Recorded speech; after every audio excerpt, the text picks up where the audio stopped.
girl can write her name at the age of 1 month. But mom wasn't proud of it. She erased the letters with a look of disgust. And dad only likes boys. On the day he was discharged from the hospital, dad was even more impatient. He kept complaining about spending so much money on a daughter. When he got in the car, he threw her in the trunk like a piece of trash. Then he drove his old used car down the road, with no regard for the child's safety. When he got out of the car, the whole family went inside. The baby was left in the trunk. What kind of parents are they? But the girl is a genius. By the age of 1, she could wash herself. At 2, she learned to dress herself.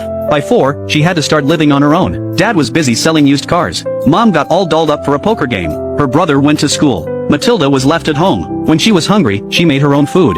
First beat 2 eggs, then add a spoonful of cake mix, and then bake them at a high temperature. A plate of waffles was ready. Eating her favorite magazines and reading them, but all the magazines at home had already been read. Her thirst for knowledge made her courageous enough to ask her father for books. But her father thought watching TV was fun and learning, so she didn't need to buy books. Her brother was impatient and pushed her away. Matilda didn't cry. She knew that she had to earn what she wanted in this family. The next day, when her parents went to work, she opened the phone book and found the address of the library. It was 10 kilometers away from home, but that didn't stop her from reading. When she arrived at the library, she politely asked the janitor, and went straight to the children's section. The administrator wondered why this cute little one was alone. She sat quietly on the sofa alone, immersed in books. This is her greatest joy. Ever since she found her way to the library, she reads daily with hunger and thirst. Soon the children's category had been exhausted by her. She started looking for books in other fields. The janitor who followed Matilda for months on end was deeply impressed by her spirit of learning. She made an exception and got her a library card, so she could take her books home and read them. It saved her time on the road. Before she knew it, Matilda was 7 years old.